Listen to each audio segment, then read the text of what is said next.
hasn't been a huge...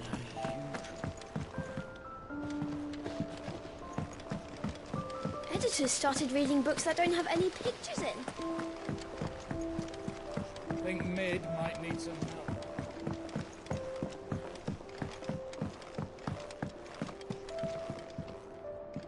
Sorry to keep you waiting, Mid. But you'll be pleased to know that work on the shielding is underway. You found something for it? In a manner of speaking, Hippocrates knew of a substance that's highly resistant to heat. A coating that should provide the protection you need. He's supervising the construction and testing of the shielding as we speak. Brilliant! I knew you wouldn't let me down. Don't thank me. I'm just the errand boy. Right then, better start working out how to bolt all these bits together. To the Black Hammer!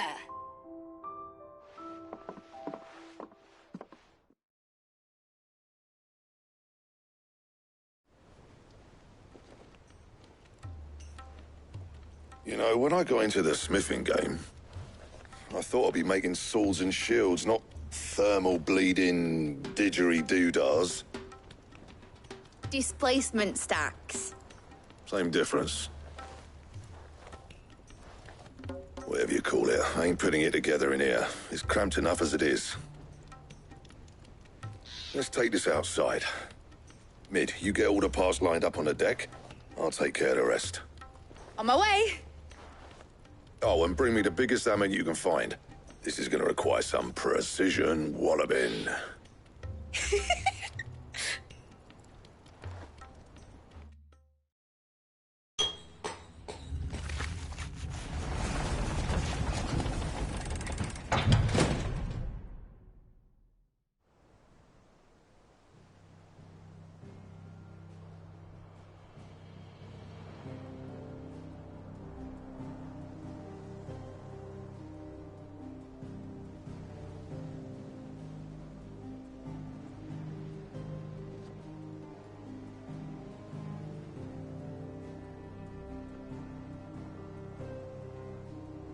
It's finished! It's finally finished! Thank fuck for that. I'll be feeling my hammer arm for weeks. Thank you, Clive, Blackthorn, everyone. That's one down and just 3 more to go. I'm sorry. Oh, didn't I tell you? The Enterprise has 4 mithril engines, and we'll be needing a displacement stack for each. You don't mean... Don't worry. Now they've got a finished one to work off, my gang in Canva can build the rest. Good luck to them, I say. Right, I'm off to get a sling for this elbow. Any other work comes in, keep it to yourselves, eh?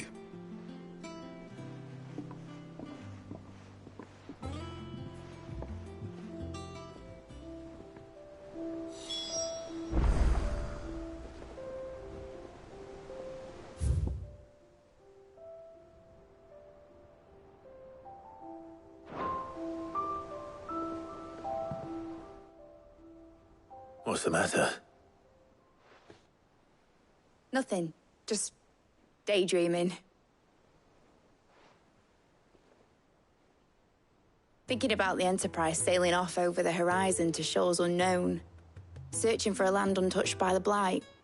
Just like me and my dad planned. So if the worst came to the worst and every scrap of soil in the Twins turned black, we might still have a chance. That's what she was meant to be. You see, one last chance just in case we needed it. But now she's so close to being finished, I've realized I don't want it to be that.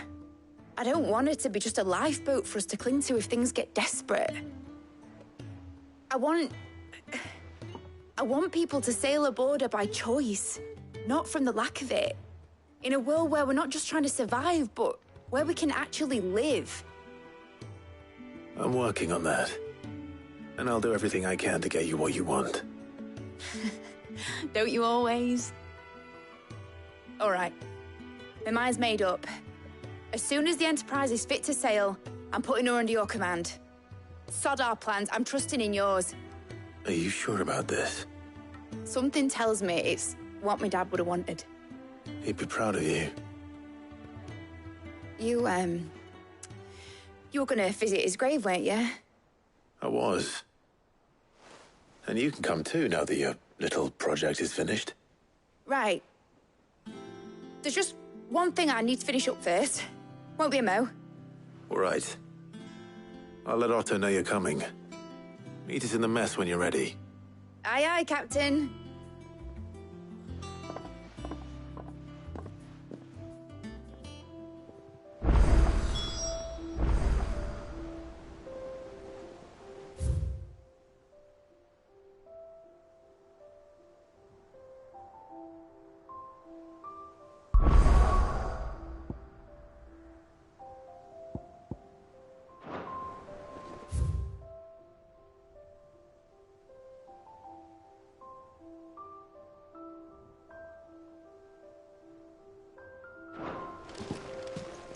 Is that the thing Tomes helped to build?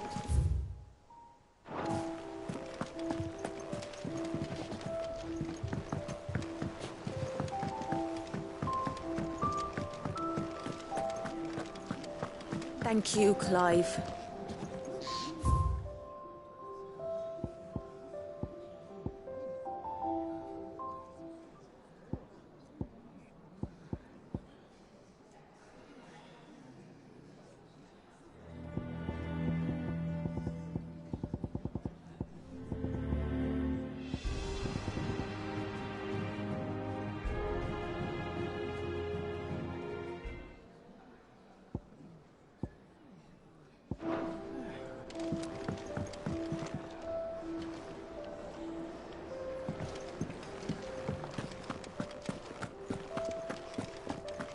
He cracked the crystal too? You're joking.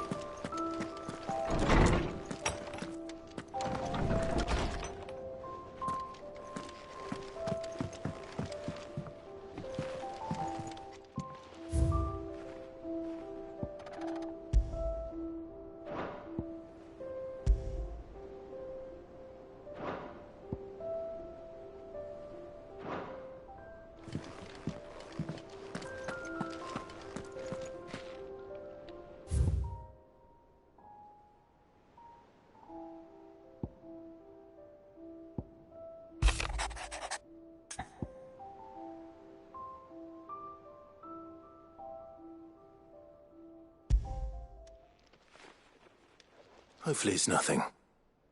But I should speak to Blackthorn just in case.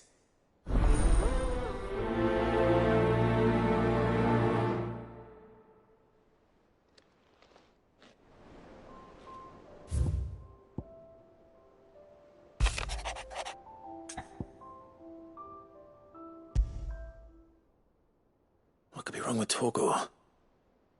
He seemed well enough when I last saw him.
Trouble with the ledgers. Shouldn't he be asking Otto for help?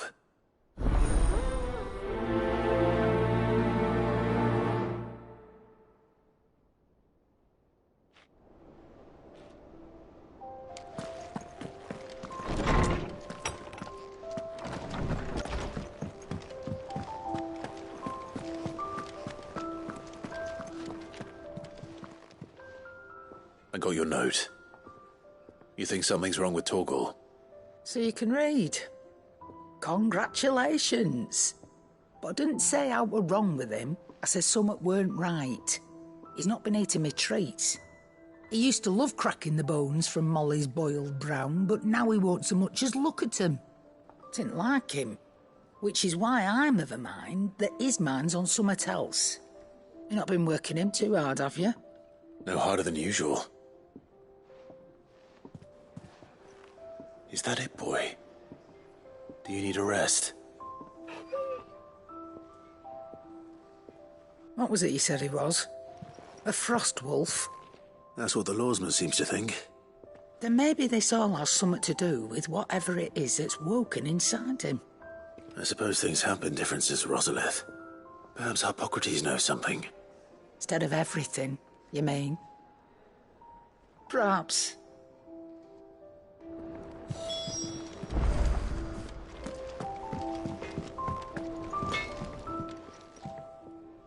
Blackthorn, do you have a moment? Not really, no. This won't take long. I just wanted to ask how you're getting on. August was worried about you, that you might still be doubting your craft, even after learning the trick of that cuirass. Is there something else weighing on your mind? Perhaps sharing your thoughts might help. That bastard's like a dog with a bone. Still, you've got a keen eye, I'll give him that. He's just, well, Karen showed me something. Something I've never seen before. And that was? A sword. An odd-looking thing with a single-edged blade. The metal itself wasn't anything to write home about, but fuck me, the edge on it. You could slice a man clean in two with a weapon like that, and he'd be halfway home before he even realised he'd been cut. So that's what's troubling you. No. Not troubling me exactly. More distracting. Can't stop thinking, how do you get an edge that sharp? It's driving me mad. And if you knew how to do it, we could arm the curse breakers with even better blades. That's about the size of it, yeah. I'll see what I can find out. Sharper swords are always welcome. And we can't have our master blacksmith being distracted. You're a soft touch, you know that. But I can't say I'm not grateful for it. Good luck, eh? Thank you. Let's see what Karen knows about this sword.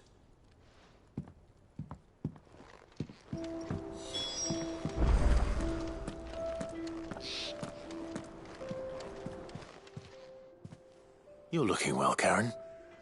What do you want? Out with it. I want to know about the sword you showed Blackthorn. Single-edged and extremely sharp. Running around after him again, are you? I suppose I am, yes. But I need to help him find out how to work an edge like that. It's driving him to distraction. Little wonder, I suppose. There's not many like that make it as far as the twins, and those that do go straight into private collections. Which made it nice and easy finding a buyer. Can you tell me who bought it? Where is it now? You think I tell people who my clients are? Suppose you're not likely to go nicking him off me, are you now? Fine. If you stop mooning at me like that. Lord Ignac's the man you want. Dalmekian bloke. Collects weapons and the like. And he's got more money than sense, which is why he's one of my favourite clients. Reckon he'll still be at the inn in Dalamil, where I left him. Thank you, Karen. Oh. And he's a touch eccentric. If you take my meaning. I appreciate the warning.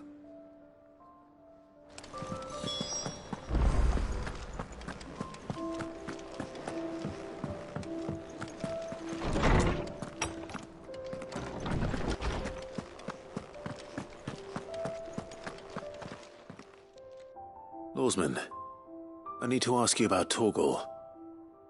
Something's not right with him. He isn't ill, is he? I don't think so. But according to Lady Karen, he seems to have lost his appetite, which is certainly a new development. She says he's hardly been touching his bones of late, and she believes it may have something to do with what happened at Rosalith Castle. I rather think she might be right, though not about his appetite. All canids are instinctively inclined to crack open bones for the rich marrow that resides within, and I see no reason why a frost wolf should be any different. Accordingly, I suspect it is not a lack of appetite that afflicts Torgal, but a surfeit of it. If we assume that his newfound magics require additional nourishment to sustain, it may well be that the bones Lady Karen is accustomed to providing are no longer sufficient. Frostwolves, after all, habitually prey upon far larger animals, whose bones may yield altogether different nutrients. As to where one might find a suitable substitute, some antelopes that graze the meadows of eastern Rosaria have been known to grow to a size more than double that of their lesser cousins. I don't recall ever seeing any that large. And little wonder. The oldest and largest such creatures rarely leave the safety of the highlands for fear of predators. The last elder antelope sighting I recall hearing about took place near Cressida, and that was long before the village was abandoned. Even so, it seems like a good place to start. Good hunting, Clive.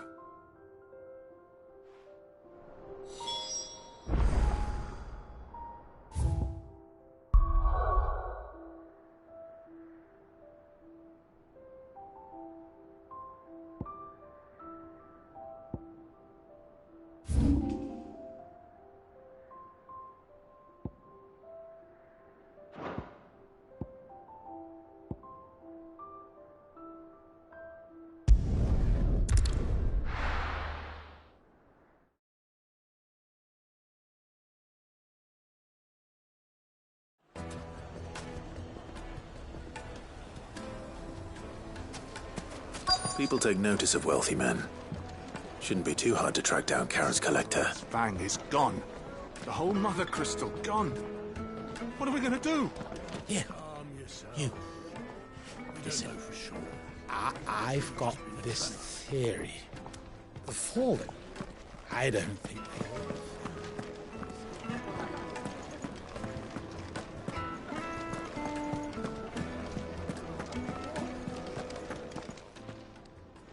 My reputation will be ruined! Ruined!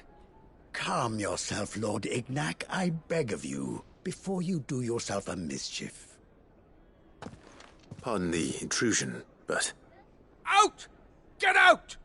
I paid for these rooms so I wouldn't be disturbed. Leave me be! Please, allow me to apologize. His lordship is going through a difficult time, and he's never been fond of guests arriving unannounced. Radim! Get rid of the filthy oaf this instant! Very good, Lord Ignac. Would you mind stepping outside for a moment?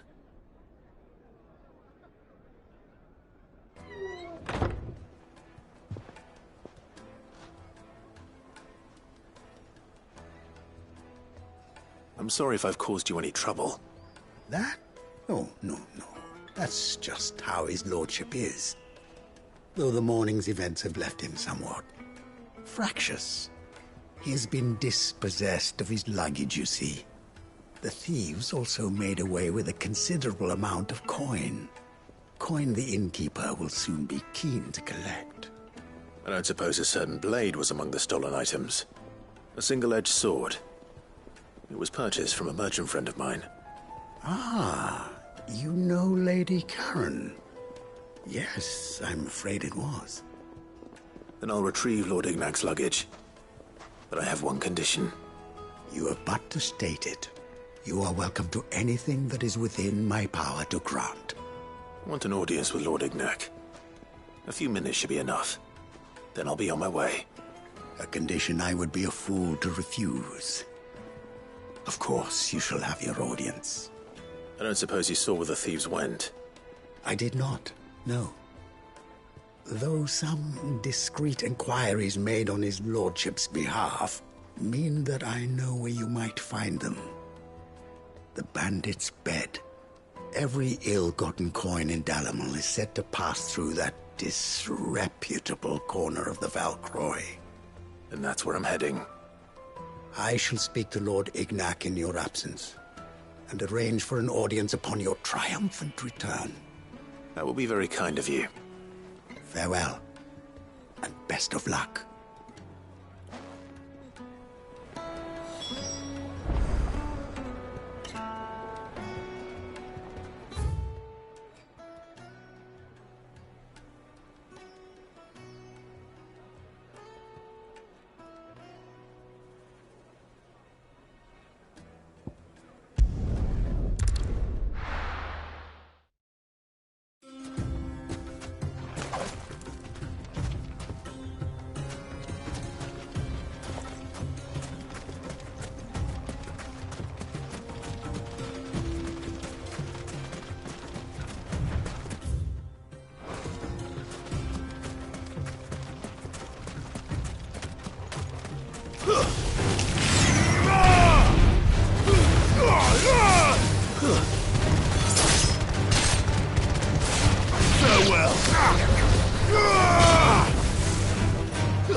Got company! Come on, lads, let's tear the bastard's head off!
It's over.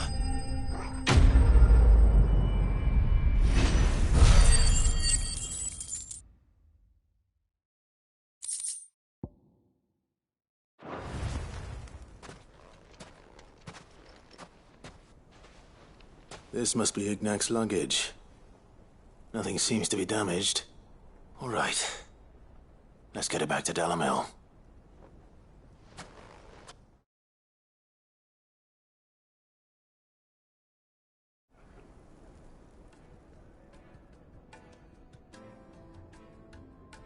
I hear I have you to thank for the return of my effects. What shall I call you, my good man? Wyvern. Glad to make your acquaintance. A formidable name indeed. Well, Wyvern, I appear to be in your debt. Redeem here tells me you wished for an audience. Is that all? A few moments of your time should suffice, yes. You're a peculiar fellow, Wyvern. All right. Speak. Master Wyvern was wondering if you could tell him about a certain single-edged sword you recently acquired. Oh, a true work of art, that one. Karen drove me hard on the price, but I would have sold her Radim here to get my hands on that sword.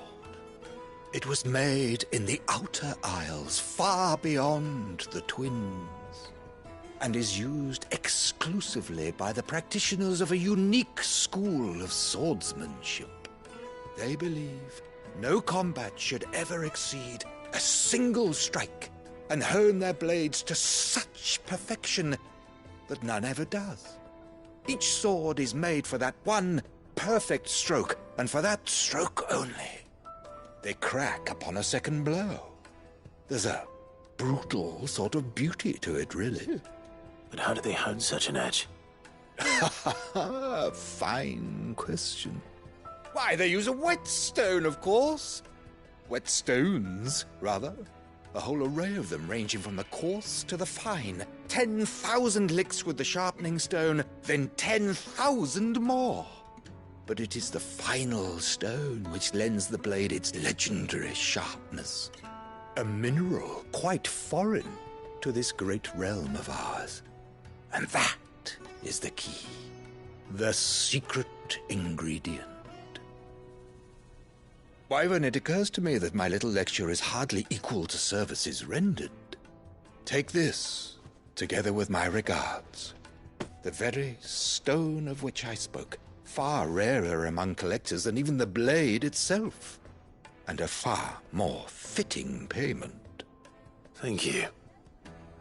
Pardon the intrusion, my lordship. However, it is long past time we prepared ourselves to depart. So it is. I am locked in bitter competition with a rival collector of curiosities. I am one step ahead of the unscrupulous scoundrel, but he is hard at my heels. Are there many other collectors out there? Too many to count, but only one do I consider my nemesis. Lord Byron Rosfield. And is a perennial thorn in my side. I can imagine. Farewell, Wyvern. May our paths cross again. Radim, we mustn't dawdle.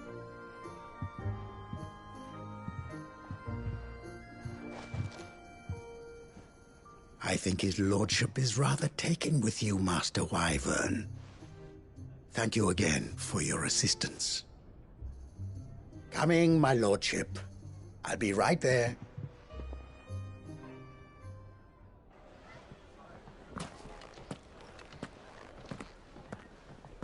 Trust Uncle Byron to find such an interesting rival.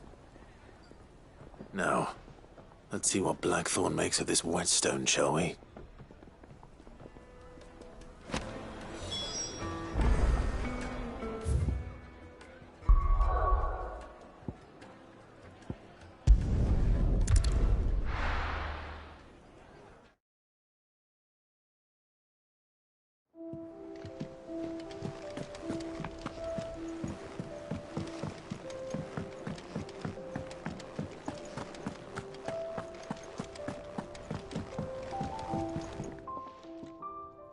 Sorry for the wait. but hopefully he'll agree it was worth it. You learned something about that sword, then? I did better than that.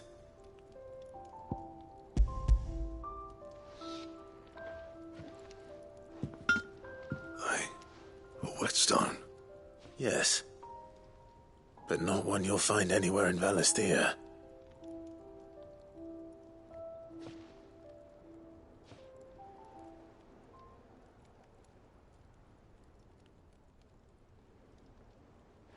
No wonder I couldn't get the same finish on the grinding wheel. One hit and all done, eh? Might not be so bad if all you ever fought were duels. Good luck on the battlefield. Your second opponent would be your last, no matter how good you were. Even so, is there some way it could be used to give the Cursebreakers an edge? I think so, yeah. With this whetstone and the right kind of steel, I could probably even make a twin of the blade that rattled me. But there'd be no replacing this little rock once I worn it down to a sliver. I reckon we get a dozen swords from it, if that. Swords that the Cursebreakers wouldn't know how to wield properly, and that would see them through a single fire piece. Nah, no point trying to copy that thing. Be about as much use as a wax anvil. But finishing our blades with a whetstone this fine, now that's something to consider. And what's finer than fallen masonry, eh? Or more hard-wearing, for that matter. Just imagine it. Good Valisthean steel with an edge as sharp as any found in the Outer Isles. I won't make a copy, nah. I'll make something much better. I'm sure the Cursebreakers will be delighted. Just don't push yourself too hard. Don't you worry about me, sunshine. I've been working day and night since I was half your age, and I'll still be here when you're long gone. Hey, thanks, Clive. I mean it. I owe you one, August too. It's good to know someone's looking out for me. You'll be happy to hear you said that. And I'll see that my debt to you's paid. First new blade I make's got your name on it. You come and find me when you've got the materials. All right. I will.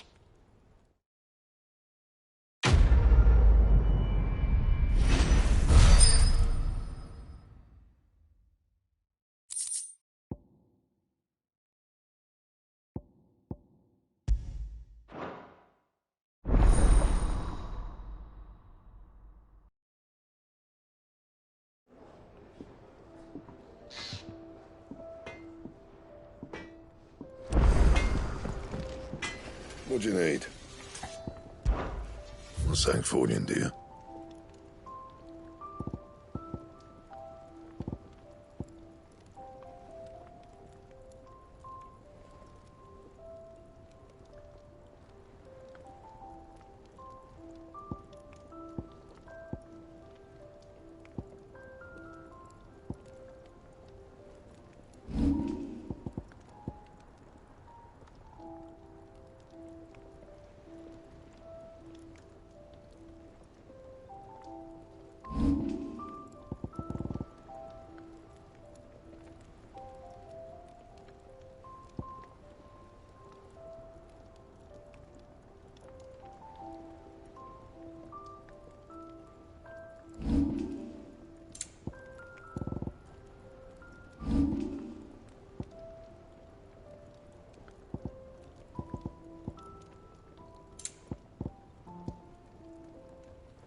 And?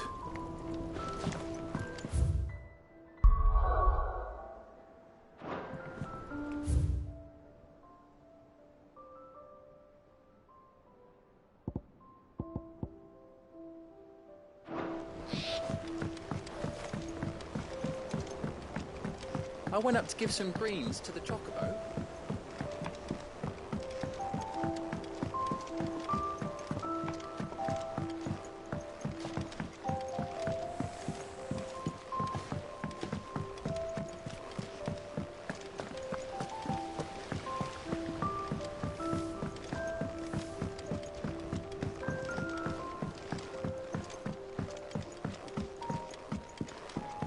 Well. Here, Sid. Reckon you might be just the man to help. Let's hear it. Well, it's about this alembic. The chief's lovely bit of kit, yes. Bunging a solution you want. Problem is, it won't always get rid of all the... Which is why I've been looking for something. I imagine Ty could get some use out of this alembic too. Distilling medicines and the like. All right. Why not? Proper job! So what exactly do you need for this filter? Nothing but bomb ash'll do, says the chief. Gave me a sample she'd obtained from the university stores. Couldn't believe my eyes. You pour the blackest blight water through it, and it's so. I did a bit of reading about where I might be, and do you know what I found out? It's only the blimmin' bones of a bomb king. They leave them behind when they die, see? I take it that's where I come in. If you wouldn't mind. I saw a billet on the hunt board for one just the other day. Would have gone myself, but, well, fighting dirty great balls of flame isn't exactly my forte. All right. I'll see what I can do. Thank you kindly. And a good hunting, eh?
kid might need some help tidying up.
here. Greetings, Your Majesty. Waken wind! Too slow.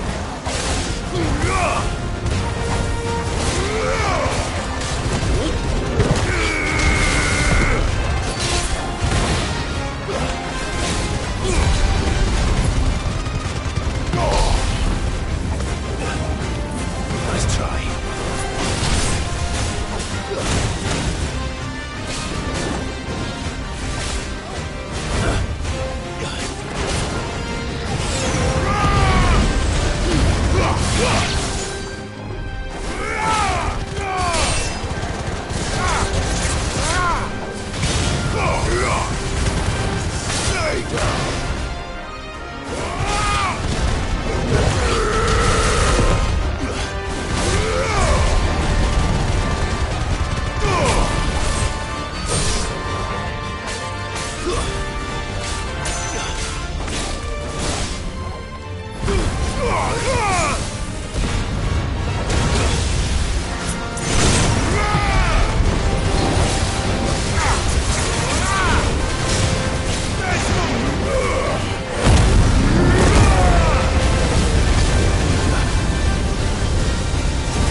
Your reign is over.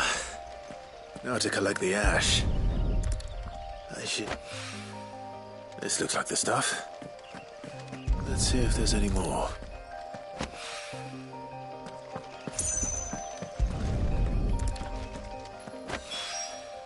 That should do it. If a wine needs more than this, he can fetch it himself.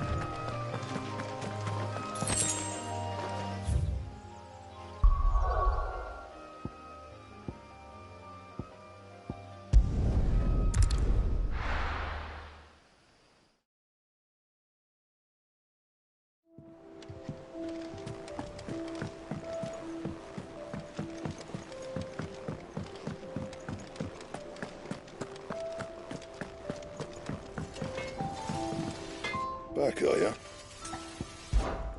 What do you want?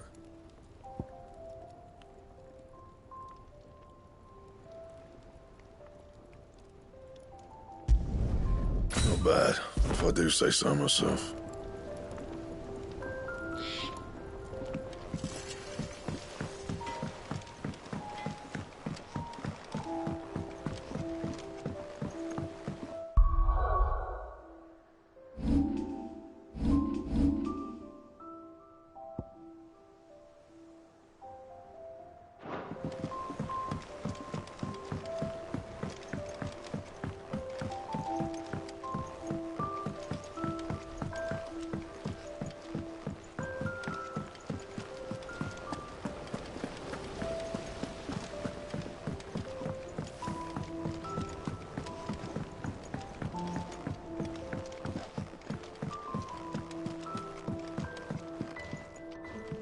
All right there, Sid? How's that hunt for the bomb ash going? I have it here.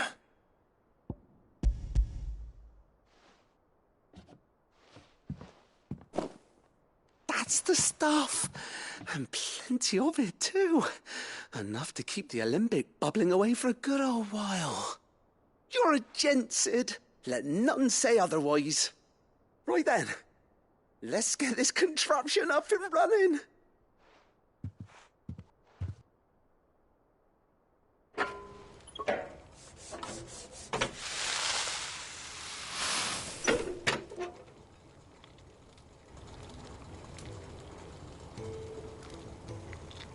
There we have it. The Telemon Alembic. And it works just like the chief said it would. Very impressive. Says the man who cut down a burning boulder. Speaking of which, I still haven't returned the favour. There's no need. The good it will do for the hideaway is reward enough. Don't be silly. Why don't you let me take a look at that bag of yours? The one you keep your potions in. Reckon. What kind of magic? Well, we happen to have isolated a substance in our test run of the Alembic. Thought we might use it to breathe new life into old boots and the like. Save the hideaway a few gil. But I reckon if we slap a bit on your bag, it'll loosen it up enough for you to squeeze in a bottle or two more. Well, it can't hurt to try, I suppose. That's the spirit. Leave it with me. I'll only be a mo.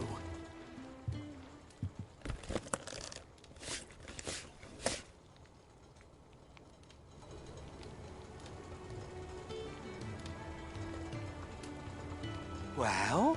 It certainly feels more flexible. Right? Told you. Thank you. I think. No. Thank you for supporting Mid and the rest of us in our endeavours. Without you, we'd never have been able to discover wonders like that stuff I rubbed on your bag. And I'm telling you, there's plenty more.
Well, it's certainly quiet.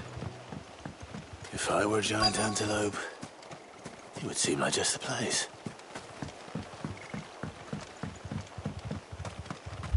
I doubt we'll find one bigger than that. You hungry, Torgal?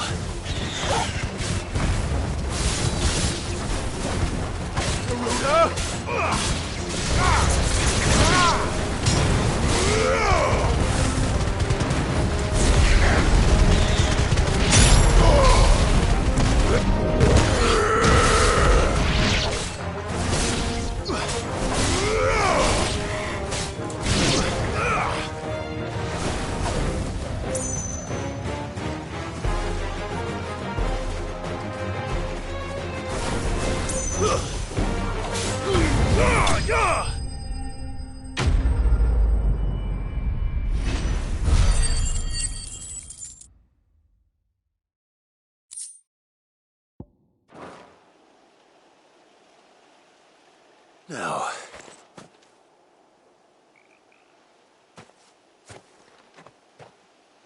will it be enough, I wonder?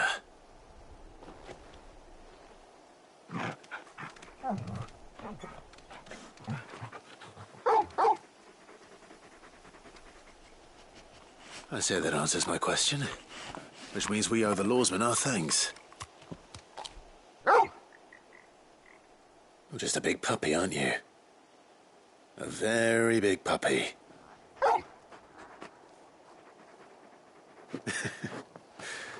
You do know you can take that with you, Torgal. Lady Karen will be relieved to hear you've got your appetite back. Come on, boy.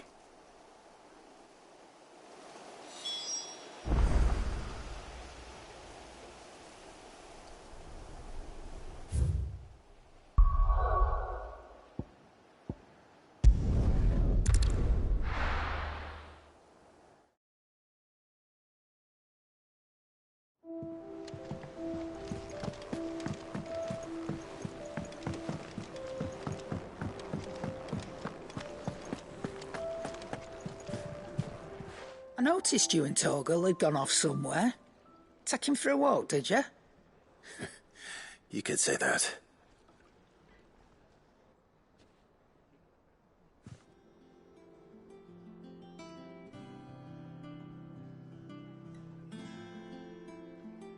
So, Molly's leftovers weren't good enough, eh? That'll teach me for treating you like you're still a pup. All right, no need to shout. Now we know what you're after, I can see about getting some in. Speaking of which, I brought one for later. Can I leave it with you?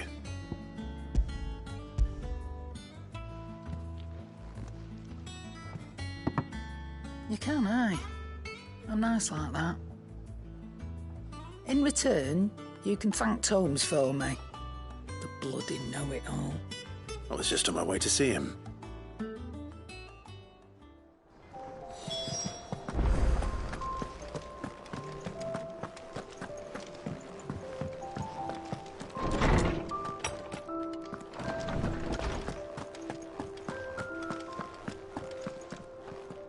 Ah, Clive.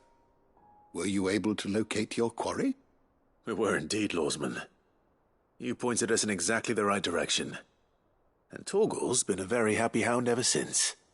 Very good, very good. Lady Karen sends her thanks, by the way, for your part in solving the mystery. Ah. But that reminds me. After your last visit, I found myself pondering Torgal's talents. Do you recall our conversation concerning Lady Jill's role in Torgal's transformation? About how she somehow woke the power within him.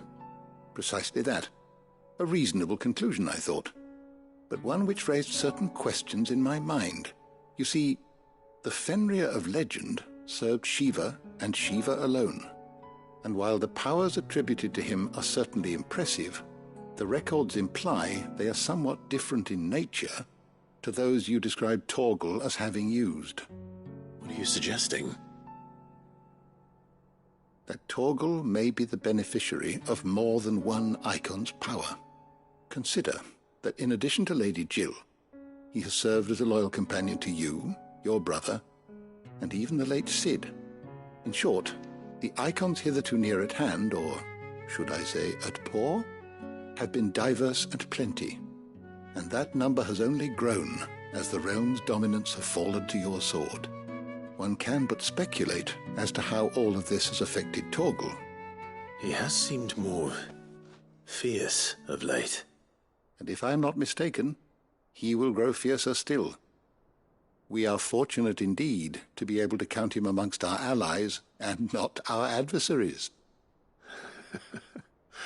Oh, he's more than an ally. He's a friend.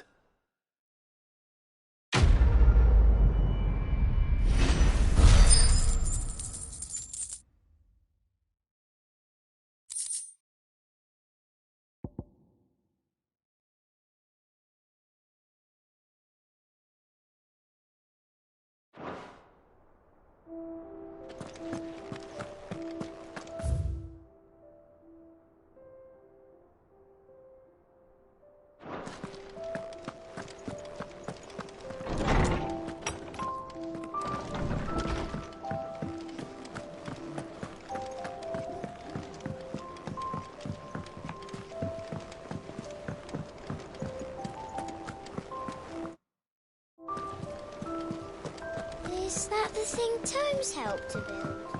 Mid told me she was building a ship.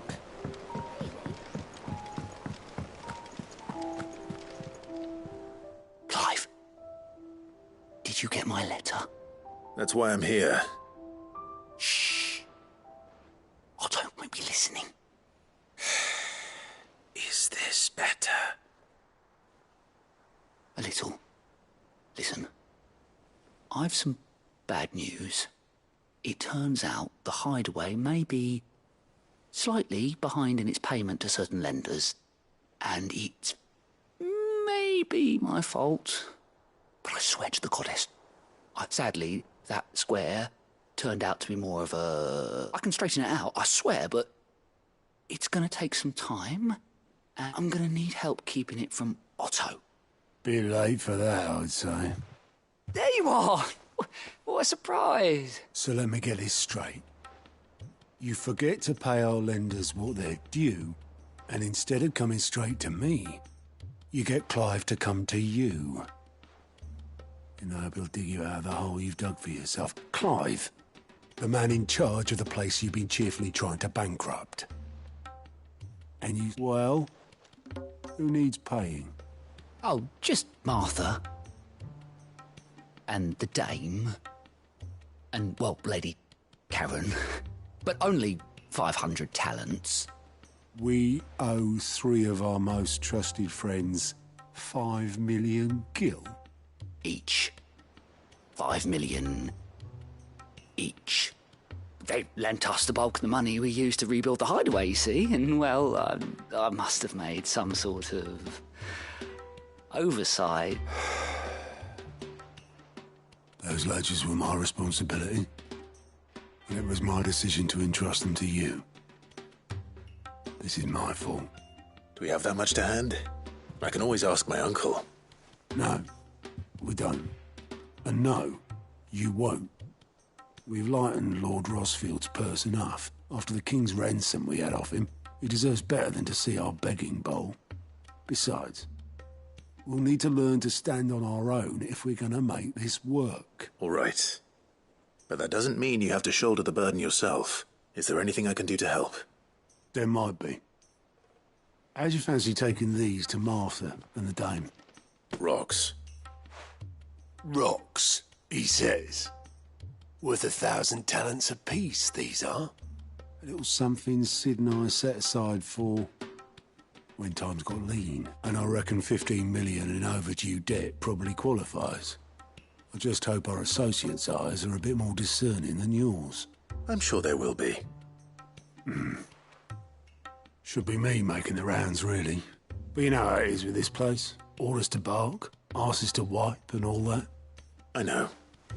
Which is why I don't mind going in your place. Go. Do you know why I only gave Master Clive here 2 star rubies? Because you'd rather Lady Karen killed me. Because I'd rather Lady Karen killed you. Yes. Don't worry. I'm sure Karen will understand. Really? Do you think so? No, I don't.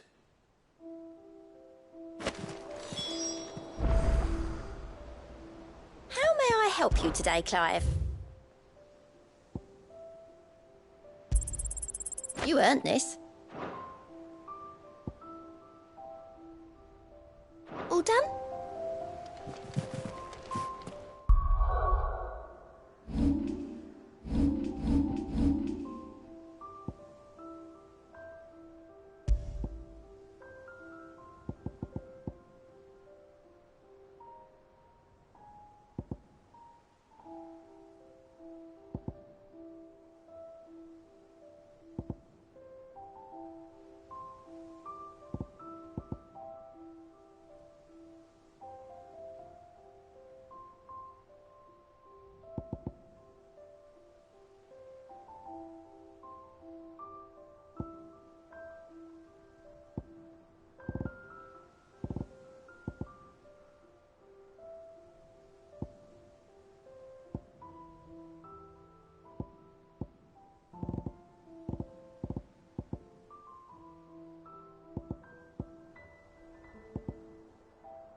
Mid told me she was building a ship.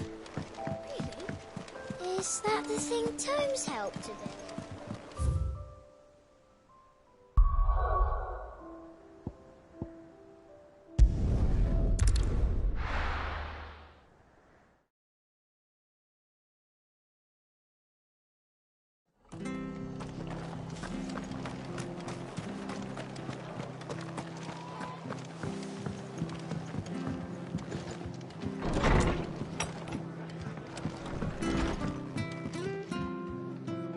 Clive, we weren't expecting you.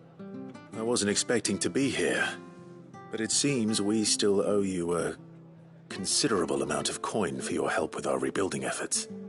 And though I doubt it's what you were expecting, we were hoping you'd take this as payment.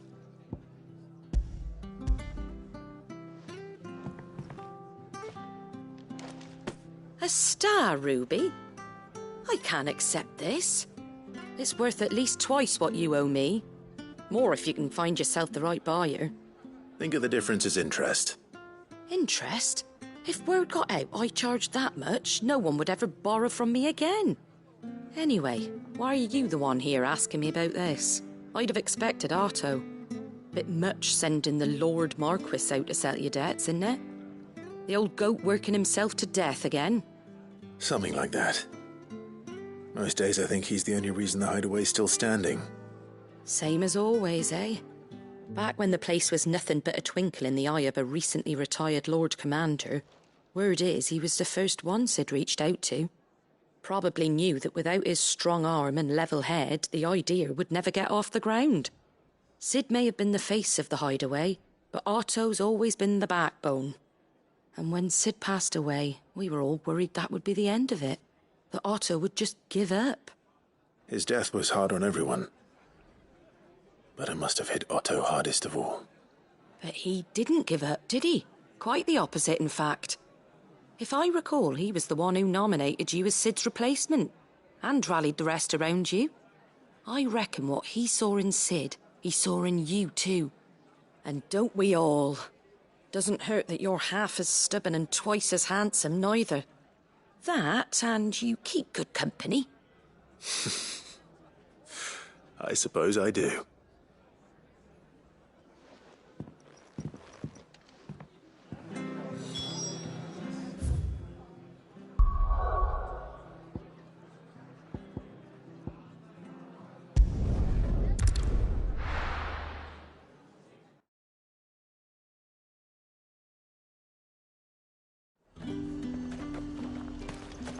There's talk that the glass gate flood has...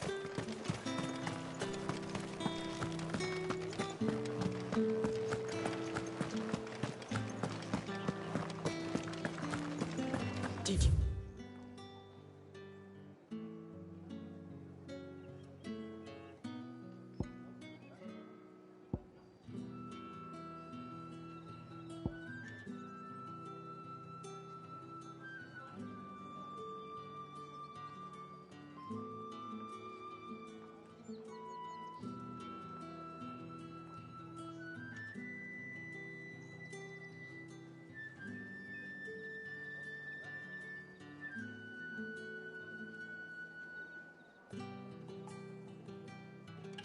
Here, the gates to heaven. I want to see you. What am I going to do without Sweetwater in order to talk? Milady, I come bearing gifts. Gifts? Whatever is the occasion.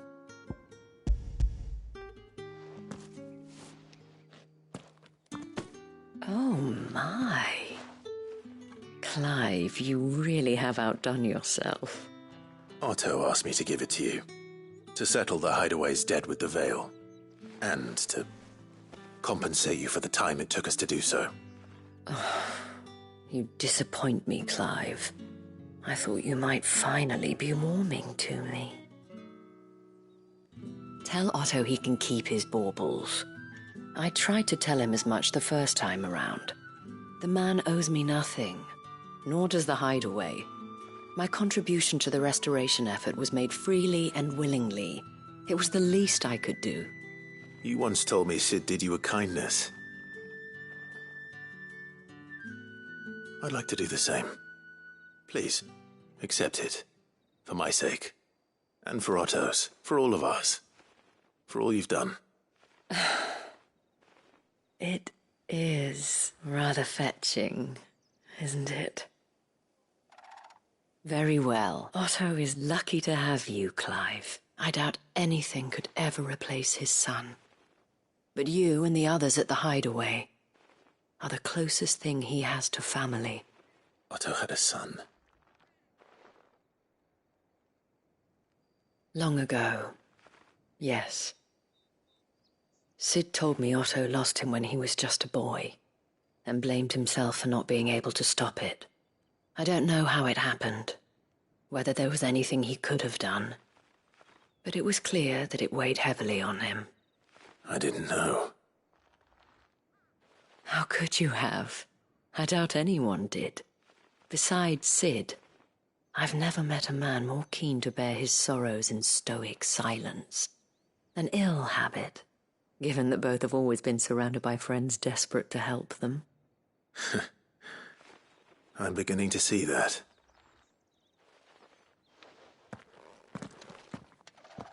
Go will want to know the stones were delivered.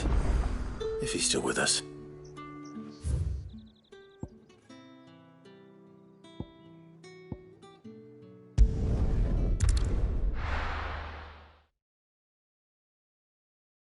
I'll be taking you all to a storehouse in the Bales.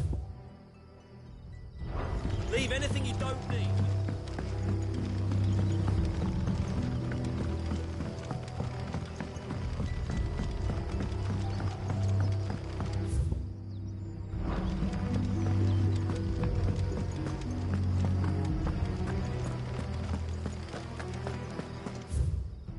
Come, my children.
I know you're all afraid, but now is not the time for shilly-shallying.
Is that the thing Tomes helped to build? Ned told me she was building a ship.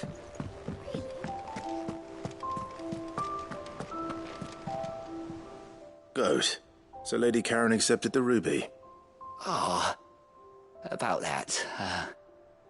I tried my best, but she was just too stubborn to take it. She threw it right back in my face, in fact, and told me I could stick my stupid stone where the sun don't shine. Karen refused payment. I hope it wasn't something I said. I'm sure you were as tactful as ever. Let me see what I can do. Oh, wonderful.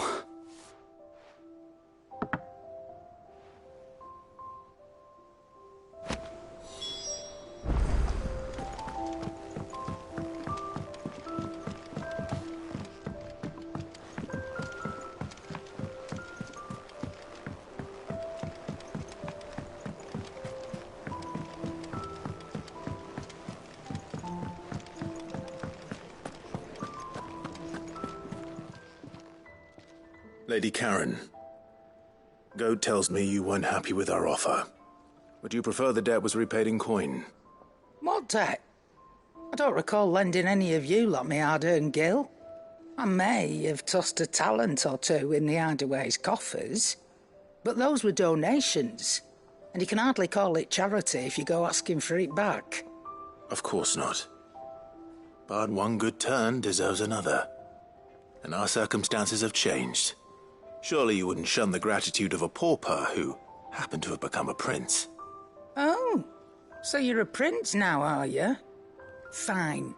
But I'm selling it and taking what I'm owed, then you're getting the rest whether you like it or not.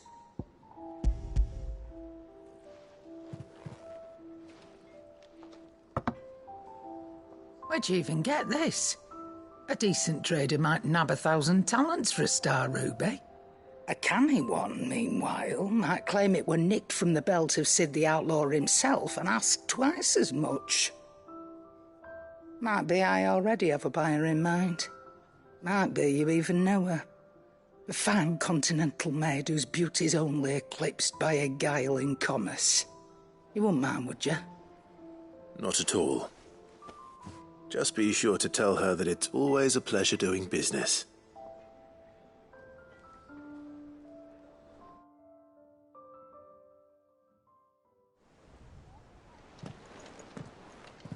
I hear you ended up delivering all 3 stones. Thanks to this lump. I sometimes wonder what I pay you for. Speaking of which, I still haven't been paid last month's wages. Oh, so you remember what's owed to you then? Get your ass behind that disc of yours and don't get up before those ledgers are... Right away.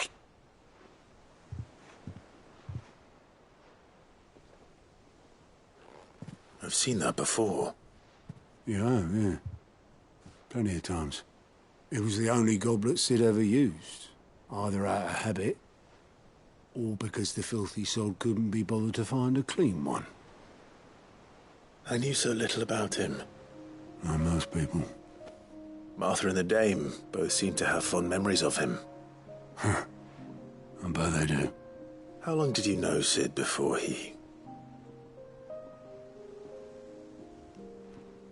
Before he died. 20 summers, give or take. Back in the day, I was a purser on a trade ship, which is where I met him. He bought passage to... I forget where. But having nothing better to do on the lock, we set up drinking island rum till the morning bell dragged me back to my duties. Quit my post not long after that. On account of making a fine maiden's belly fat. But me and Sid stayed close, promising we'd one day sail the seas again. That was before fate stepped in and said she was having none of it. The magic woke inside my son soon after his first name day, and there was no hiding his knack. Couldn't you and your family have? My family were the ones who summoned the constable, wanted the monster taken away. I couldn't turn my back on him. Forget what I felt. And luckily, it was him who stood beside me when all I wanted, him who cried for me, him who swore he'd do everything he could. And he was true to his word, too. Left the Royal Army once and for all. His rank threw away everything he had. All to right a wrong that no one else had the courage. I knew then I'd follow that man to the ends of the earth.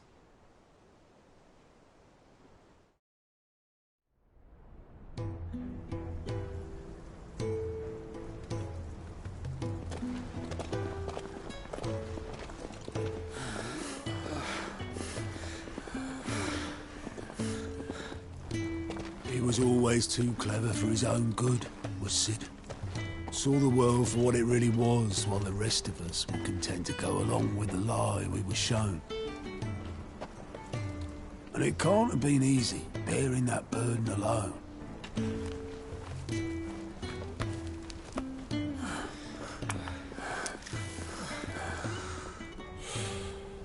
But he didn't let it stop him.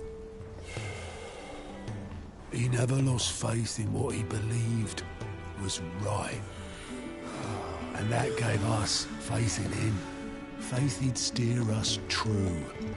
So I swore to myself that I'd always be right behind him, ready to catch the stubborn sod, if ever he should fall.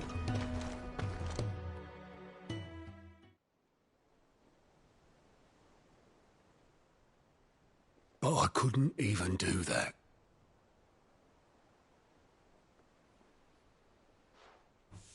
Ignore me. Just the ramblings of a tired old man. Leave that lot. I'll tidy it up in a bit.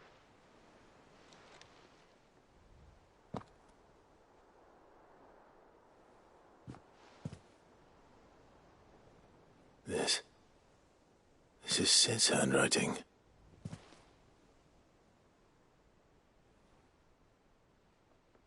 Dear Otto.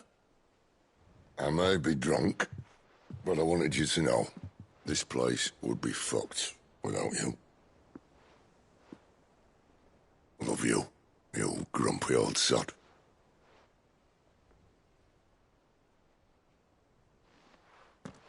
This note. Hmm? What about it? Sid was right. Without you, we'd all be lost.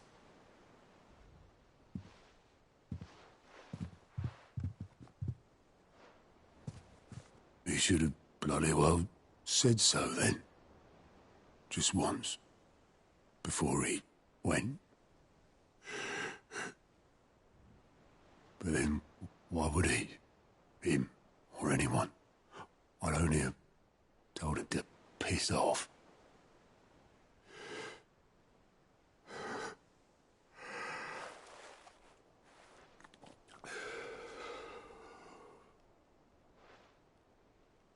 You're wrong, though. Both of you. It was never just me keeping the hideaway afloat. It was all of us. I just shoved people in the right direction. I barely seem to be able to do that anymore.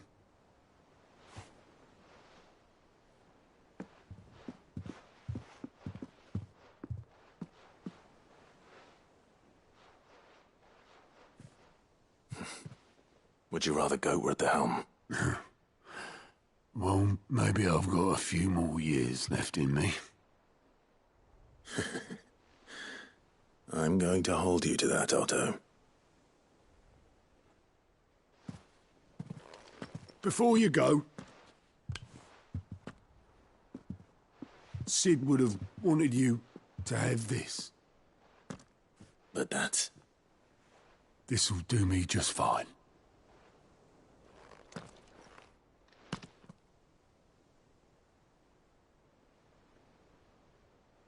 Thanks for the ray of sunshine. I'll see if I can't pay you back.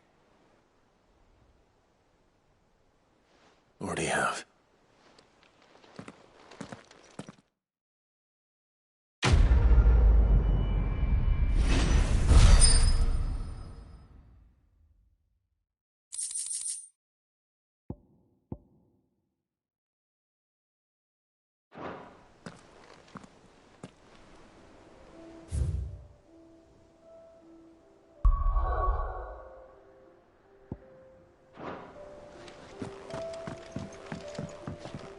And how may I assist you today?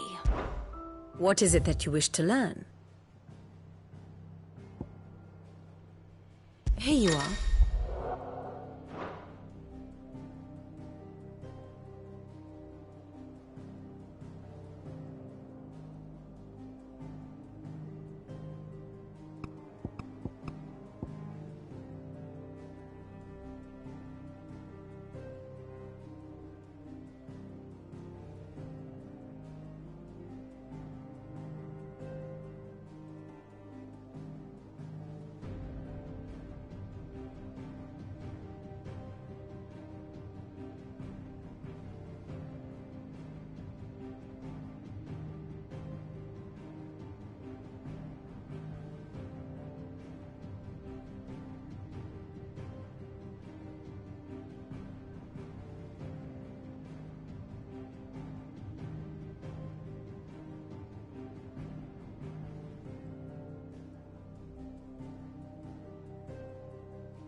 Thus ends today's lesson.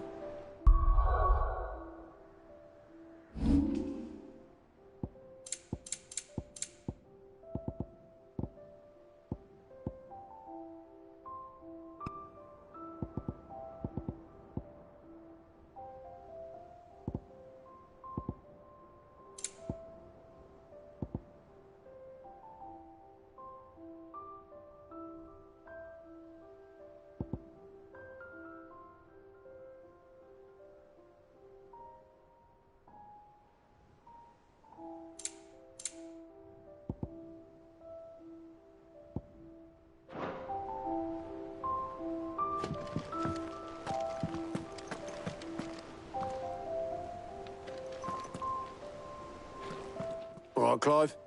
Asterix. Mid finished sending half the hideaway traipsing across the twins, has she? I swear, that girl'd do anything to put off visiting her old dad's grave. No excuses now, though, eh? Not quite. She said there was one final thing she had to take care of. I'm sure she'll be finished soon enough. She said that? In those words? She did, yes. Clive? Were you born yesterday or something? There is no thing. She'll probably be halfway to Canva by now. Mid. I might still be able to catch her.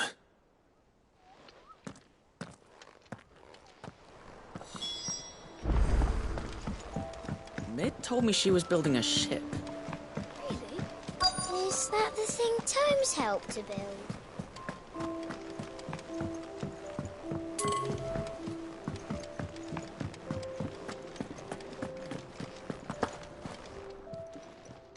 Is it business or pleasure?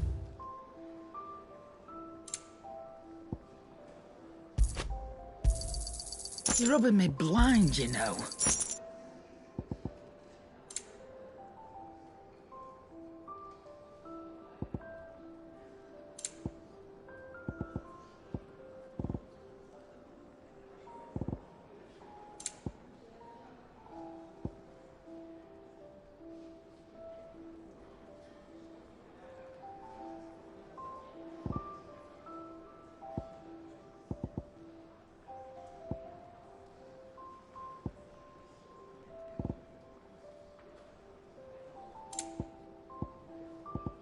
Come again. Or don't. I'm not much bothered either way.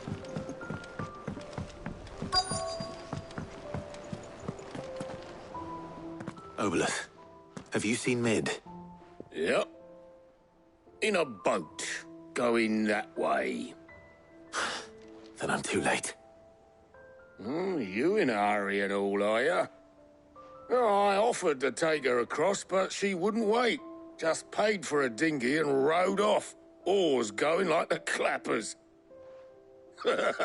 Got some life in her, ain't she?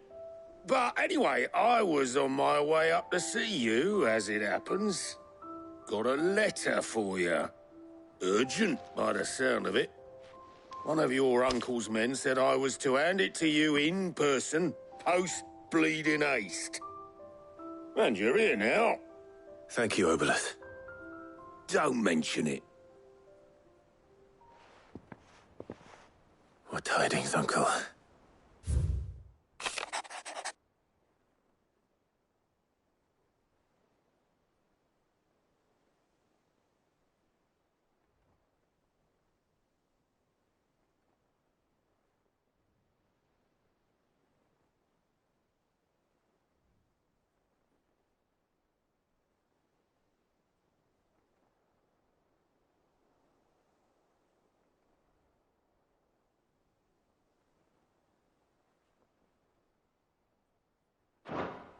Trouble in Canva.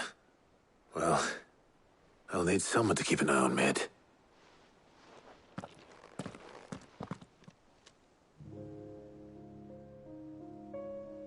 So what? Mid got us to do all the dirty work and then just sailed off into the sunset? It, seems that way. Well, nothing we can do about it now. But next time you plan on visiting Sid, you might want to tie her to something before you suggest it. Ah, don't be so hard on her. Gotta admit, the dirty work was kind of fun. Everyone pitching in and all that bollocks. Just like when we built this place. You're right. Anyway, we all set to head to the old hideaway. I could do with getting to Canva pretty sharpish. Wouldn't do to keep Lord Rosfield of the Seven High Houses waiting now, would it? Not after he asked for me personally. Gav will be leaving with me. Will you mind the place while we're gone? You can count on me. Just be sure to give Sid and the others my regards. All right. Oh, by the way, Jill will be joining us too. She's got some things to take care of, but she'll meet us there. I hope she's telling the truth at least.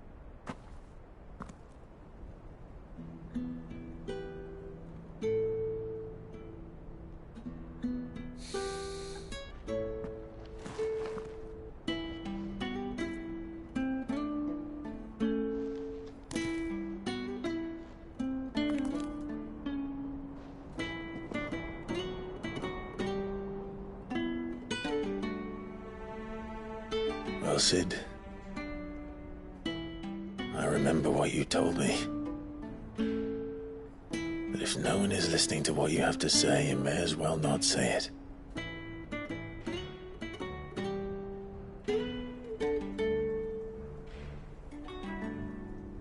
But I will say this, old friend. Hugo Cooker is gone. His shadow looms over us no longer. It's a pity the Phoenix can't be in two places at once. If he'd have been with us, maybe he could have done something for the lost. Not even the Phoenix can bring people back from the dead. Life has a beginning and an end. So we must live while we have the chance. And not as slaves to the crystals, but as free men. May we join you?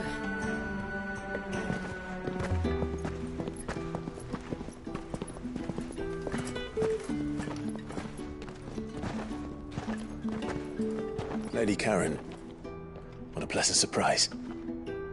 I thought I'd drop by and see how you were all doing before heading off to restock my supplies.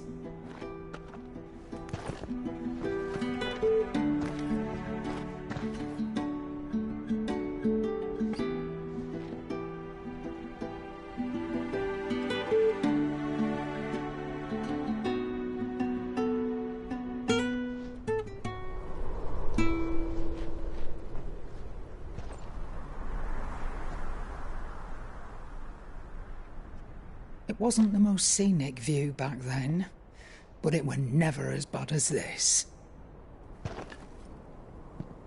I know. The blight marches on. And soon, there'll be no escaping sights like these.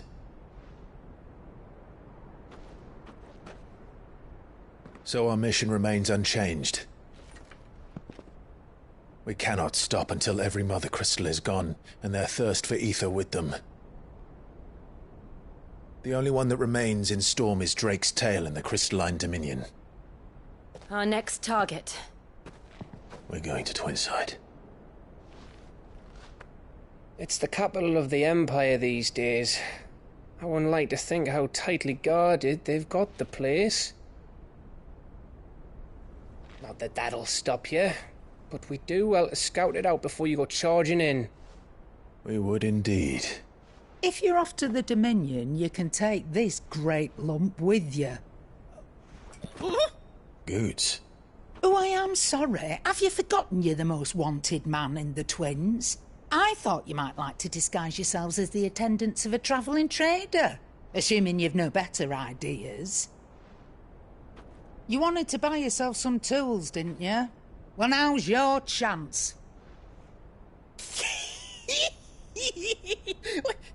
You're letting me go? With them? Oh, thanks, Nan! Stop that! You'll break me bones, you great galoot!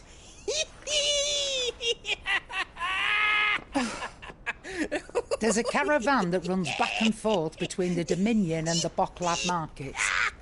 It's managed by the Merchants Guild. Just show them Goots' traders pass and you'll be on your way.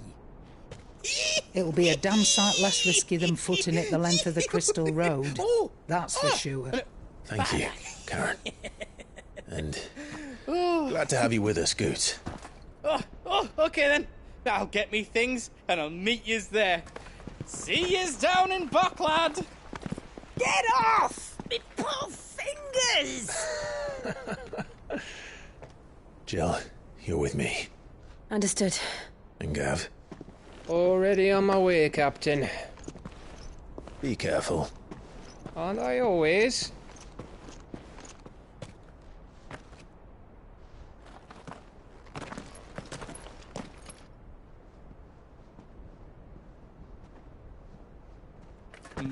Do you see that, Sid? Your protege's making a proper little outlaw of himself.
How are you feeling? Better. Thanks to Taya. I'm glad to hear it. And Torgal helped too. Didn't you, boy?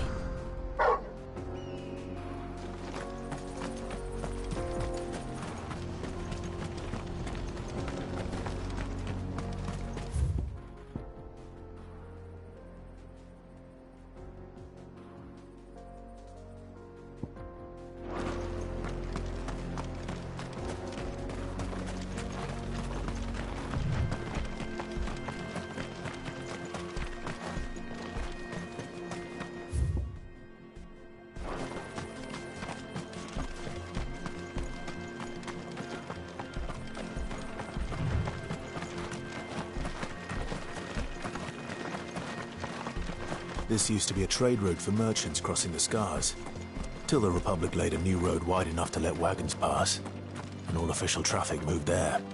Leaving this one for those living outside the law. Indeed. I doubt we'll be the only outlaws on the trail today.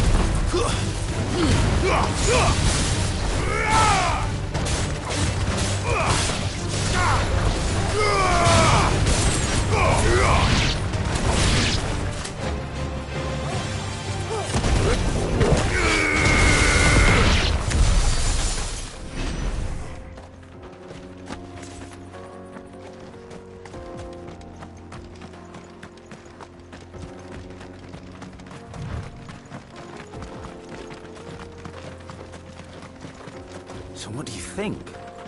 That we'd be Really? It's as bad as that? Oh, aye. There's trouble up ahead. And too much of it for us to handle. I take it there's danger on the road. Oh, what about this fearsome-looking fellow? You think he'd be equal to the task? Well, no doubt. Assuming he's willing to hear us out. Well met, friend. My brother and I have been tasked with finding a merchant's missing cart. You seen it by any chance? How does a merchant misplace his cart? Oh, the man's a coward. When he thought goblins might come a-snarling, he ran, leaving his livelihood abandoned in the pass. He sent the two of us to fetch it, but it's gone. Now, I'm not much of a thinker, but I know the work of thieves when I see it. My brother's right on all accounts. And by my estimation, the bastards are lying in wait just down the road. We may have seen our share of action, true, but we've not got the skill in arms to boldly brave an ambush.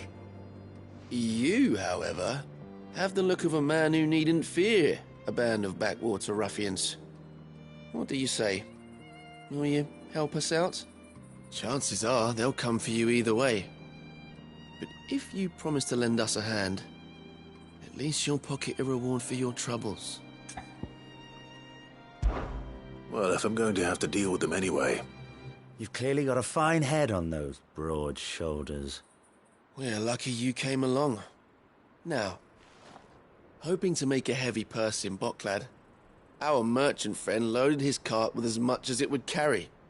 Reckon he won't be forking over the rest of our fee if we don't find those goods. So, while you're seeing to those bandits, you keep your eyes open. All right. Just don't expect me to drag the cart out of there myself. No. You can leave the cart to us. You just put an end to those bandits and point us in the right direction. You do that, we'll take care of the rest.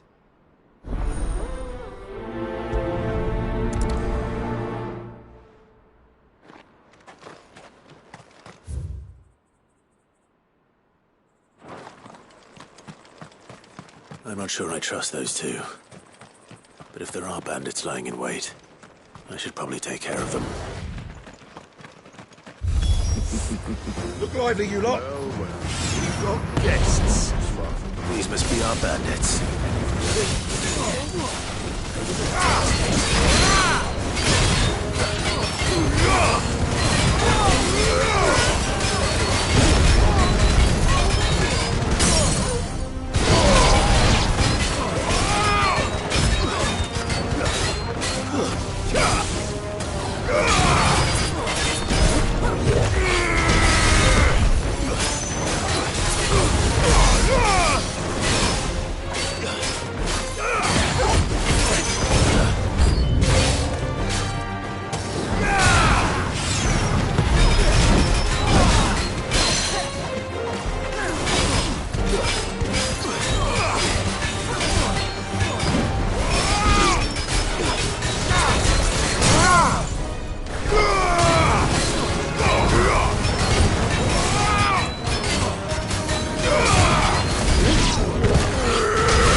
That's them dealt with. Now, where's that cart?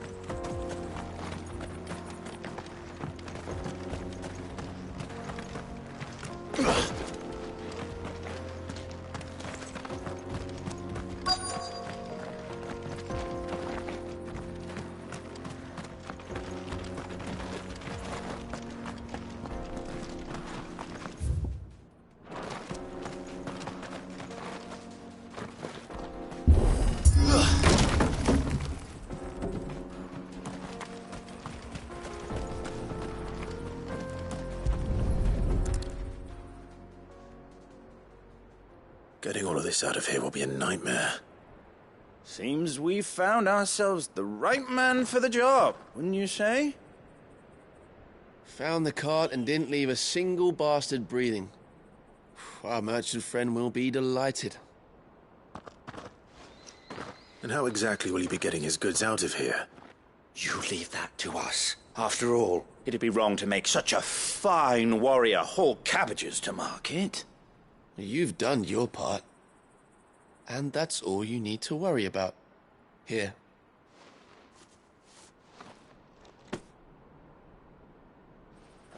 It's been a pleasure. Now piss off. There's no need to be so rude, brother. What if we want his help again next time?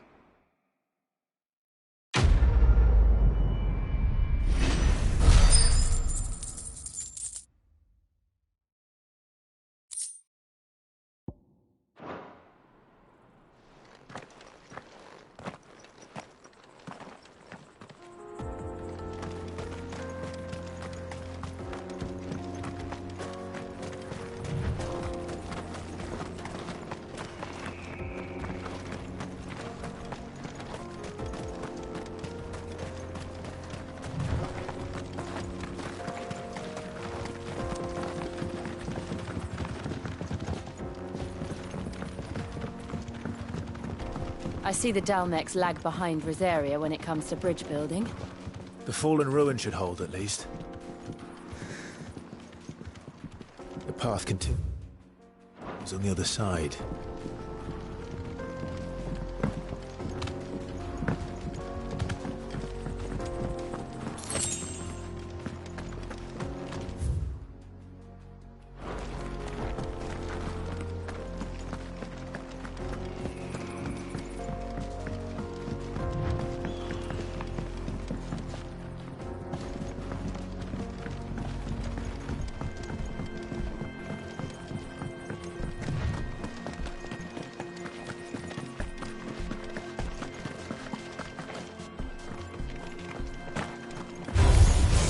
Surrounded.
So this is Zemeckis.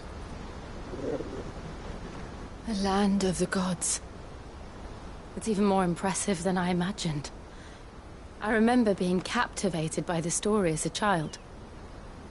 Long, long ago, man was overcome by avarice and challenged the gods in a bid to win their power. The final battle took place here, at these falls. Or so the legend goes. If anyone ever manages to plumb those depths, perhaps we'll learn if there's any truth to the tale. That the gods emerged victorious and punished man for his defiance by visiting upon him 2 curses.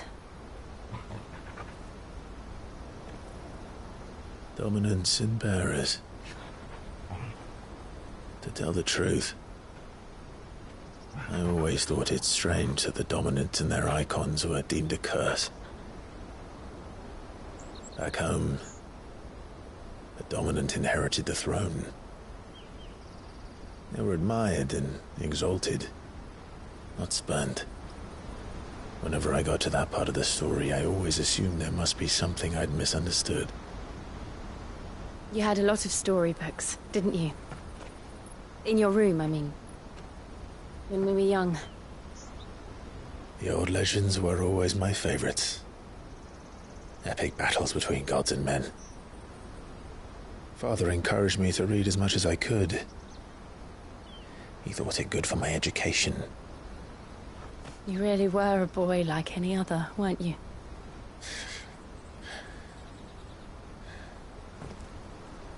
Just look at this place.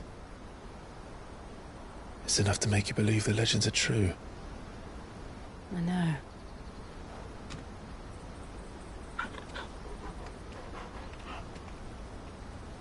We're not far from Bocklad.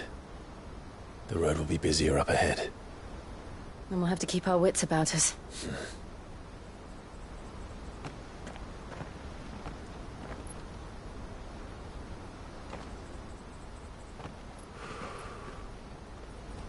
Clive? Something wrong? Nothing. It's nothing.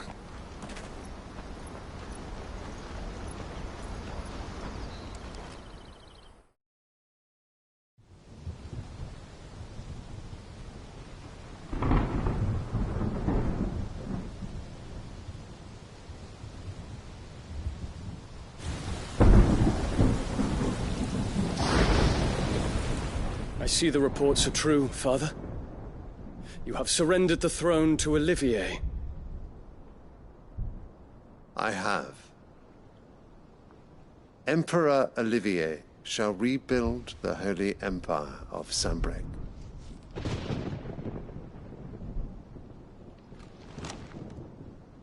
How is he to rule an empire?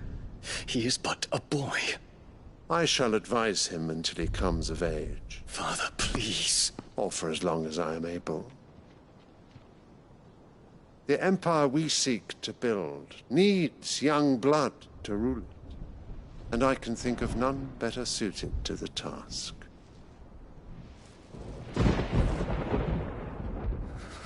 There is other news, Dion. Hugo Kupka is dead, and Drake's Fang destroyed. The pillars of the Republic have fallen. Ere long, the Imperial banner shall fly over every city in Storm. And then, Valisthea. All shall bow before their Emperor. Father, these are the words of a tyrant. They are the words of a god. The Emperor whom I gladly serve. Great Grieger, made flesh.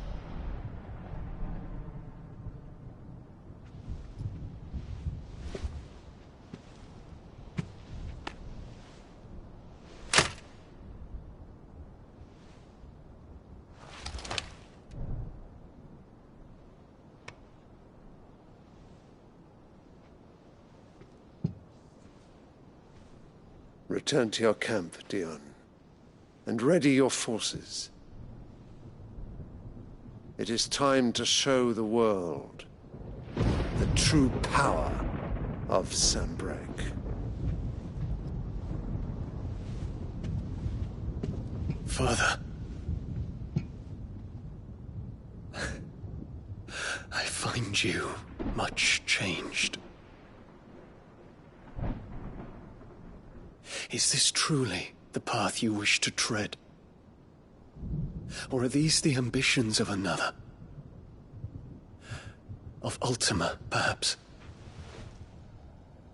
What nonsense is this? I speak my mind, and my mind only. Though I do owe Annabella thanks for reminding me of certain truths regarding the nature of nations, of rulers, and of the divine. You would trust the words of this traitress? She betrayed her country. She slew her husband. You have ever been an invaluable servant to Sambrek, Prince Dion. I trust you will continue to serve your Emperor in the wars to come. The canker! Silence! Insolent wretch! You will bend the knee. All else is heresy. Sire, forgive me. This audience is over. Come, Your Radiance. The Rowena Syndicate awaits your pleasure. Oh, not another meeting with silly old men. They're so boring. I'm hungry, Father. Can't we have luncheon instead?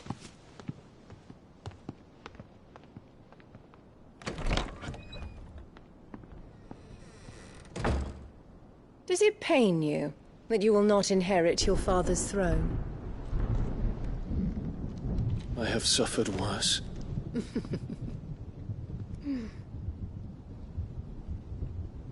Count your blessings, Dion. For a base-born child to be chosen by Bahamut is miracle enough. You have risen high on his wings, but you shall rise no higher, lest your impure blood stain the throne. What do you know of my blood?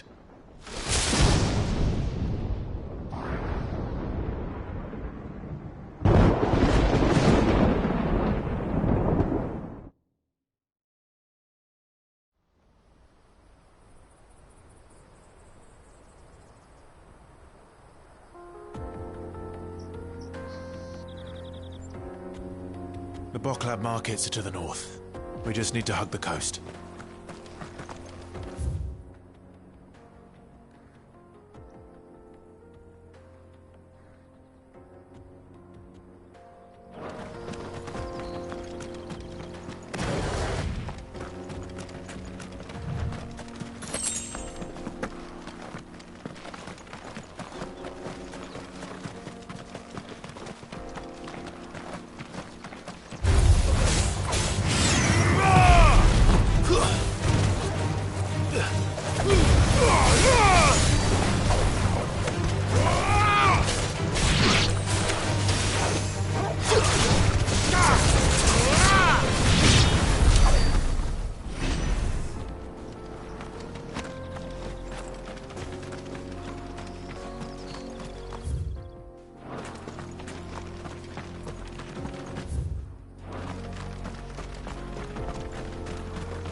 Infiltrating the Dominion won't be easy with the Imperials on high alert.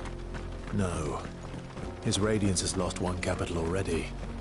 We can be sure Sylvester will do everything in his power to hold on to Twinside. His troops are well trained and increasingly outnumbered. As long as we can wait for the siege to end.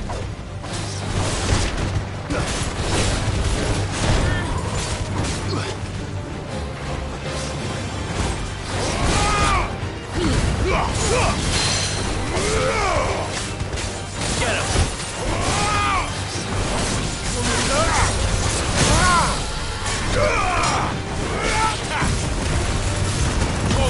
Kill!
They've closed the road to Randalar.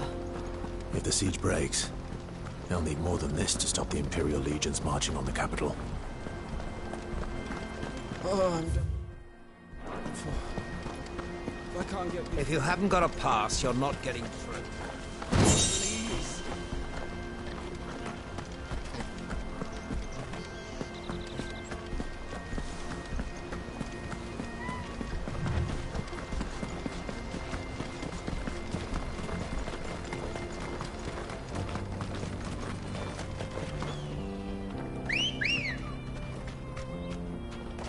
Ready, girl?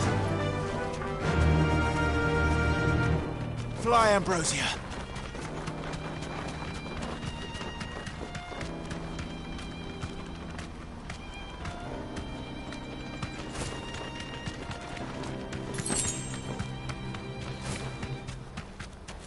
Not much further to block it.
More refugees.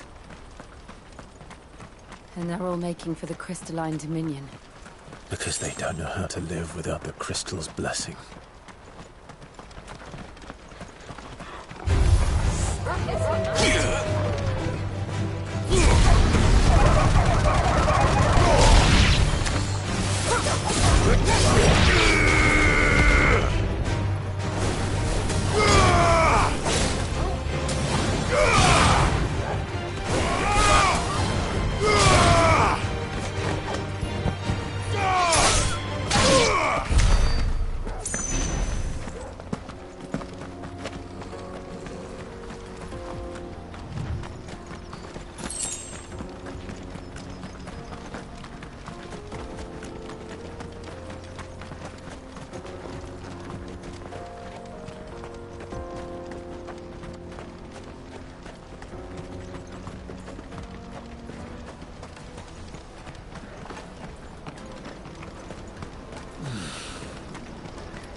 are no crystals here.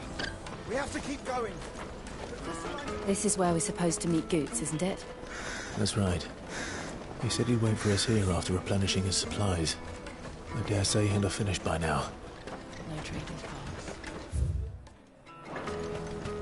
Porter for hire. The best service at the best price.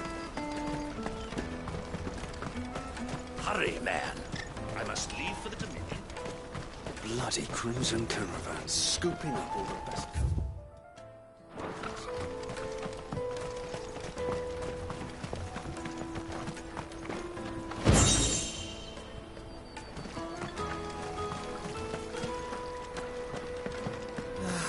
If our new arrivals had brought any coin with them, they'd be rich.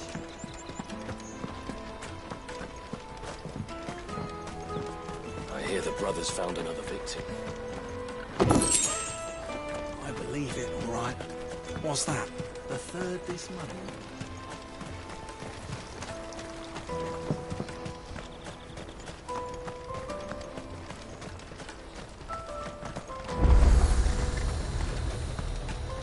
Out of my sight, wretch! Well met.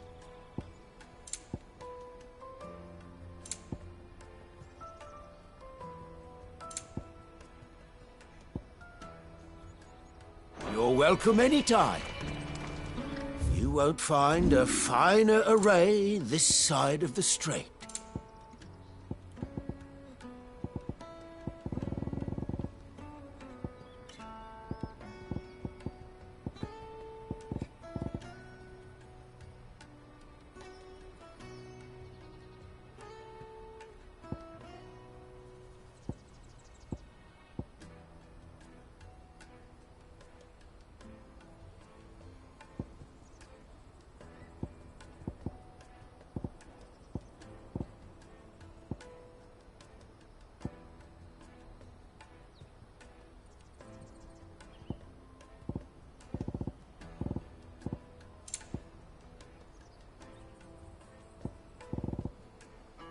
May Gilbert smile upon you. Let me carry your goods. Cheap.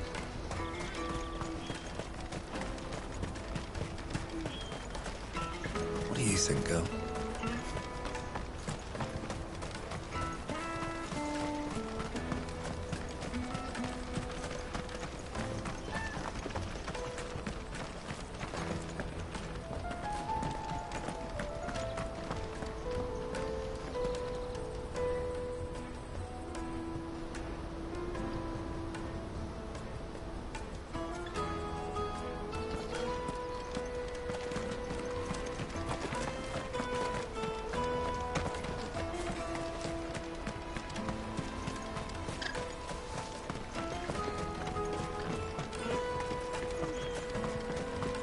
This is everything.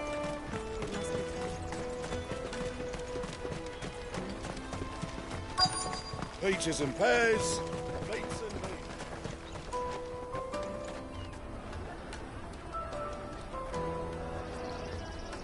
Wonders from across the water. Come one, come all. Feast your eyes. Good sir, can I interest you in...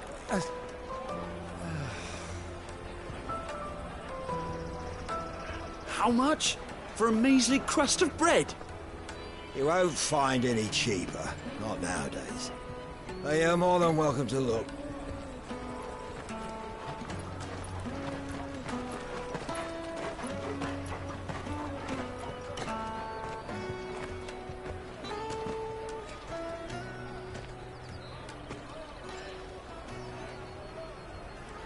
The Empire's unlawful and illegitimate occupation of the Crystalline Dominion is still in effect.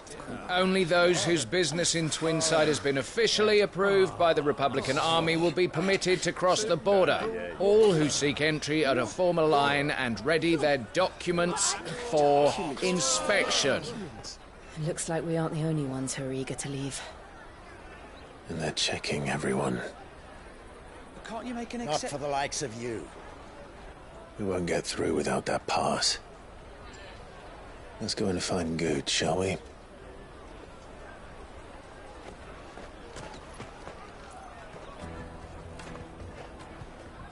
He must be around here somewhere.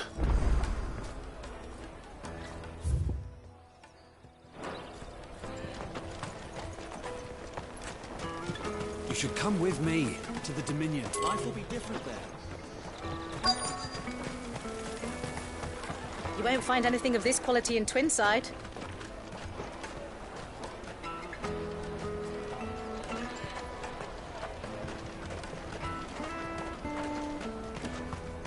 Caravan stops next to the checkpoint. Show them your trader's pass. On your way.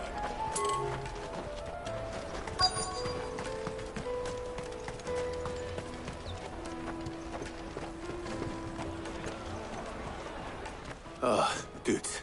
There you are. Clive, I'm so sorry. Don't tell Nan, will you? Slow down, Goots. Just tell us what happened. It's me trader's pass. It's gone. We cannot ride the caravan without it. We won't even be able to get through the flipping checkpoint. Do you remember when you last saw it? It was in my pocket a minute ago. Then a bairn bumped into me and... Here. You don't think that they might have nicked it, do you? It wouldn't surprise me.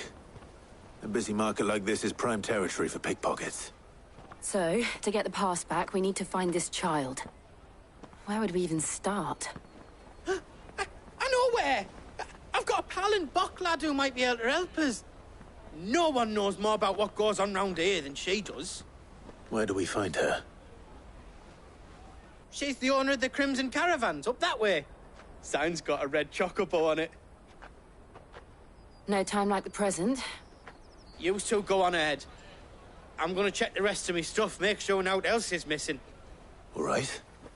We'll meet you there.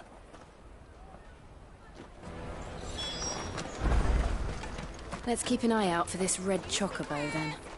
And the other on our purses.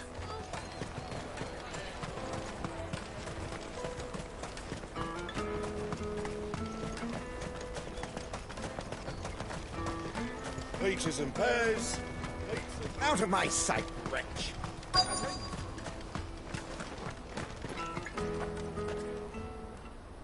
Looking to hire a coach? It's 10 million for a two-birder to the Crystalline Dominion. Take it or leave it. Oh, we're not here for that. Then I bid you good day. Oh, wait! Don't go, El. He's me mate. As I live and breathe. Goots, what are you doing back in Bocklad?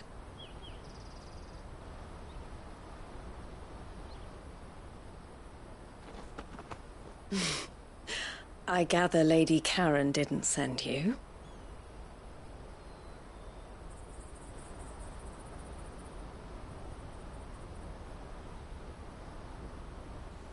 So what trouble have you got yourself into this time? It's me trader's pass. It got stolen. By a little bairn. Of all the... You're the size of a marble. Honestly. Ugh. Goots told us that you know the markets well. Might you have an idea which little bairn could have done this? We don't intend to punish them. We just need our pass back. Then, we can be on our way. I see. So neither of you has a trader's pass either. Not that anyone would take you for traders, but I suppose that's why you came to me, correct? Now, I can't say for sure who took your pass, but I suspect I know why they did it. Let me explain.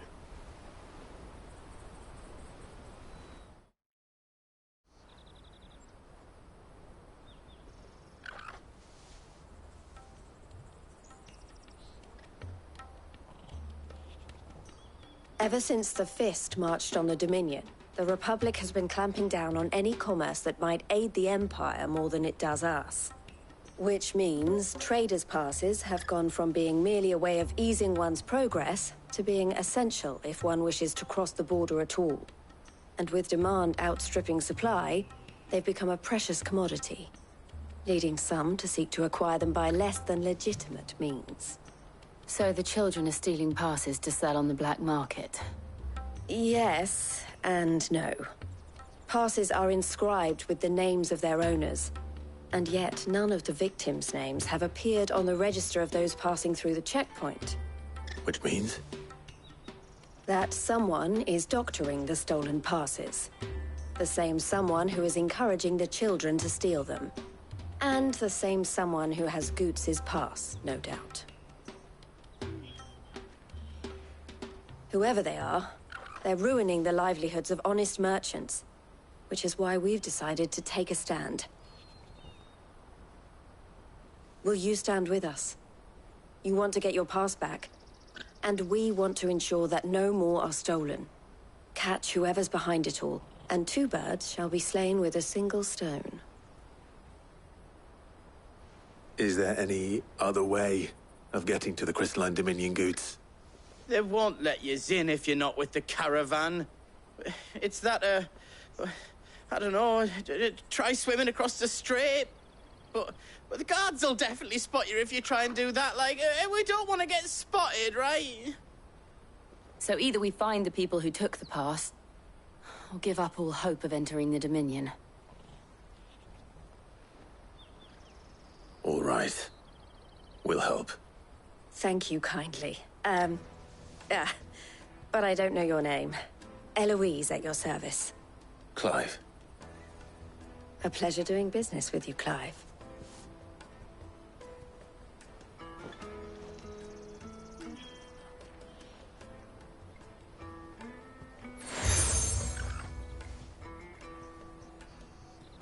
The proprietor of the furniture makers by the coach stop is spearheading the search. Wear that, and he will know you for a friend. I suggest that you speak with him first. The furniture makers. Understood.